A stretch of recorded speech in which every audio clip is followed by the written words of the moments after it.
Any questions? Yeah, we as guys have what we call a 10. What would you as a woman consider a 25? Because you said something about 20. He's really a 10. I just have to say how great he is. He's before, when I measured 10s, I was basically looking at the outside. I was looking at good looking, knows how to act, has a reasonable amount of money. But what I really forgot to ask for was a really kind, decent human being who goes out of their way to be kind to everyone else. So that was what put him way beyond a 10 to me. You know, when I found out he had raised a disabled son, I was like, wow, that takes character, that takes love. That is something that I know that person could take care of me if needed to be. And he takes care of he's a leader in his community, and he mentors young men. So that just was so beyond a 10. What I used to think was a 10, that I just wanted to tell the world that he's that great. I didn't know to look for that stuff before, you know. The mainstream culture tells you to look for very superficial things. And I mean, I like a good looking person as much as anybody. My husband's very good looking, but I was actually not impressed with that anymore, because in Los Angeles, good looking people are a dime a dozen. And I really got free by starting to date men more for their character. And so I think that what I had originally considered a 10 changed for me over the course of my pickup career. It still felt good to be able to say, hey, I was with him. My girlfriends would fall down. They couldn't believe I was with him. That stuff feels good for the ego, but really what you're trying to find in a long-term partner is someone that you feel utterly comfortable with being yourself, and they think you're the coolest person in the world, and you think they're the coolest person in the world. So pickup skills are great. It's good to be able to get the people you want and then know how to keep them. So that's why I just really love this work. And then I believe it's a step beyond, because as we open our hearts, that's the kind of blossoming we want. As soon as we get as much sex as we want, which I think everyone should get, then it's like, where do you want to go with it from there? You want to get into spiritual ecstasy sex, and that's like, yeah, but you really need these phases of development. You need to get to the place where I've had enough, I'm not so starving anymore. These skills are great. We should all get to that place where we're not starving for sex anymore. Then we can start refining. So they come in different levels of development. Catherine, I have a question. Who is talking? This is Sanjeev. Oh, hi. I have a picture there. Yeah, thank you. Meditation was great. Thank you. I have a question. Like, like for men, the definition of beauty, a 10, like I have seen myself, like I also got into mystery, Vince Kelvin, almost like 8-10 years back. But over the years, the definition of 10 has changed. Now I really like person who is a woman who is not psychotic. I have met a lot of so who is nicer, really good at heart, and someone to have good conversation with. And I feel sex is kind of a, comes later, and sex will be pleasurable if you can connect with her, and if she's nicer to you and to people around her, her family, friends, and all that. So like that, women's also sense of 10 changes as she matures, as she becomes, attains maturity. Does it change from 18 to 25, 30 to whatever? I don't know if it changed so much from age.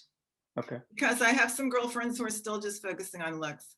I think it focuses on your own inner maturity. And once, like I said earlier, once you can get 10s, once you can get the cultural 10s, you start realizing some of those people, like you said, are psychotic. I don't want someone who looks good and is not crazy or is unkind, or I have to fight with all the time, or I don't feel like they like me as a person. I want, as you said, Sanjeev, I want someone that I feel really comfortable with. We can have some laughs. I just like hanging out on the couch with you. I want to touch your butt when we're in Trader Joe's, And a lot of this came from me studying Tantra, because we would be, like I said, in these big rooms, everybody's naked, everybody's being themselves. And the definition of who's good looking really changes. starts to be, who do I feel really comfortable with? Who do I feel really sexy with, relaxed? Who seems like they have a good sense of humor? I think it's the same for men and women. I think you guys are indoctrinated much worse that there's only one type of beauty and this is the only kind of woman who's beautiful. I think you guys get really brainwashed that way. I think it's harder for men to overcome that, but I don't think it's impossible. As you said, you've done it. And maybe some of it's with age, but I think a lot of it is being able to say, I've been with tens and it doesn't impress me anymore. Yeah. One, secondary question. I think it also comes from a lot of bad experiences. And, one question to you. Sometimes it happens. I mean, I'm not just talking about myself. I have a lot of guy friends who also said the same thing. Like sometimes men, I mean, I'm talking about myself first, are drawn to some psychotic women who they find them sexually attractive and also hard to get. And I don't know, what is it? Is it the childhood wound in the men who makes them like Masochism. those psychotic women, or what is it? Well, there's a rumor that psychotic women are better in bed, right? Yeah, but they might not be actually when you eventually have sex with them. So I don't know, what is it? What is this thing? Like Well, they get attracted to. it's a psychological condition where love is not easy. Love is difficult. So if we grow up, so we all form our ideas about love in childhood. Before we can think, before we can rationalize things out, if we see somebody, if we see mom and dad hitting each other, we grow up secretly thinking that love equals abuse. Mhm. If we grow up with parents that aren't physically affectionate, we grow up, maybe we change, but deep down we're used to being ignored or being toyed with, or we're just, love isn't easy. We grew up thinking love isn't easy. So we attract relationships where love isn't easy. We find that attractive. Everybody in some weird cosmic way is attracted to the wounds of their childhood in a partner until they heal it. So this is why I say get into therapy, heal these things if you want to, so that you won't be attracting psychotic lovers and get trapped in these relationships that you can't seem to get out of because karmically you're really trying to work out a psychological pattern. Do you do tantric healing? What's that? Do you do tantric healing? Yes. Okay, thank you. So again, these childhood wounds, for example, my father was very verbally critical and putting me down. And so what kind of guy did I attract? Smart guys who were verbal and putting me down. So until I worked that through, I still always found that attractive, weirdly enough. And the same thing, if your mother was a little overly dramatic and emotional, then that's what you'll find attractive until you heal that pattern in yourself. Sure, thank you. Sure. Hey, Catherine, Akash Shensi here. Great to hear you speak. I always love hearing what you bring to the table at each of these conventions. Thank you.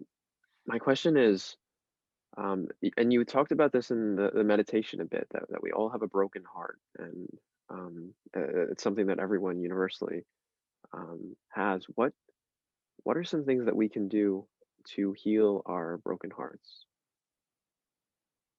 A beautiful thing is to put a little animal on your heart, like a dog or a cat. Another thing is to notice that how I'm unloving. I'm unkind to people, I'm judgmental.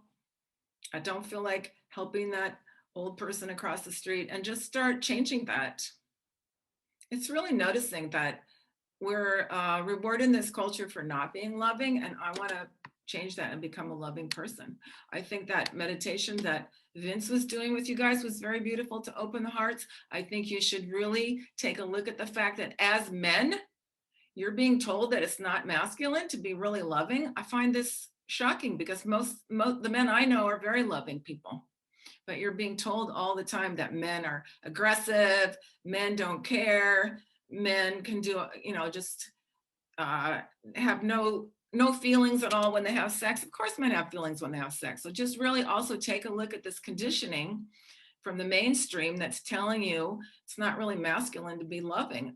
The great men that we admire, Martin Luther King, Cesar Chavez, all these great guys who just came from the heart and lived from the heart. And this is I think one thing for me that helped me open my heart is really identify with some of these people who live from the heart. It just gives me goosebumps to think of how they live their lives, giving us this legacy.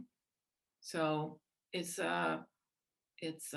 looking always, it's always looking at how we've been conditioned not to be loving, how the culture rewards people who are not loving, and go, I'm going to make a stand to be different than that. I'm going to stand to make it different than that. I'm going to live my life in a different way. I want to attract love. I want to be in a loving relationship. I want to heal my issues that are in the way of that. And I want to use my life to spread love as I can, not in some sort of schmaltzy Hallmark way, but just in a way of standing up, being real and caring. I love this image. Somebody gave me that once, just putting like a puppy or just something over your heart, something soft and sweet like that. And this man healed his heart by just feeling into this sweet little being. I don't know if you guys have little puppies there with you in lockdown. I doubt it. But you can just have the image, I think, is very healing.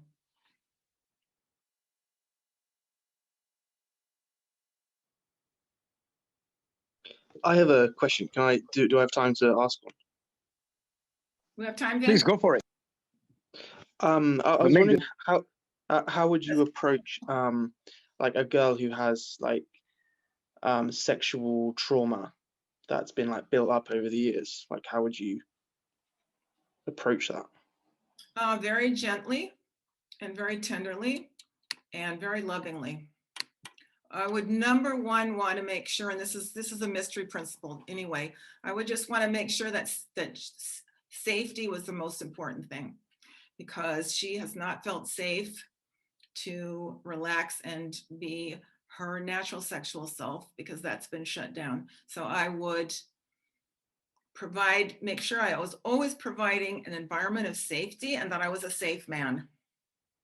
I would make sure that I'm a safe man, because if I'm, like I talked earlier in this presentation, if I'm just trying to use women to ejaculate into, that's fine. But this particular woman is not going to trust you. So you want to make sure that she knows you are a man, you do want to have sex. There's nothing wrong with that. That's completely natural and wonderful. But that you are a safe human being, and you demonstrate that through keeping your word, through not being in a hurry, through if you find yourself making a mistake, you correct and take full responsibility for it. And keeping small agreements. If you say you're going to call at a certain time, you call. If you say you're going to be there, you're going to be there. All of these things build trust. So one of my mentors gave me this line that I love. He said, trust is built by keeping small agreements. So each agreement that you make, that you keep, you build. It's like a building block on a wall. So each time you keep a small agreement, you build trust with that person. So you keep building this trust with her that you are a safe man, you are a trustworthy man, and then let her, hold her while she's scared, be a rock. And if that's difficult, then you get your therapy on the side, but you be a rock and let her know that her emotions are welcome.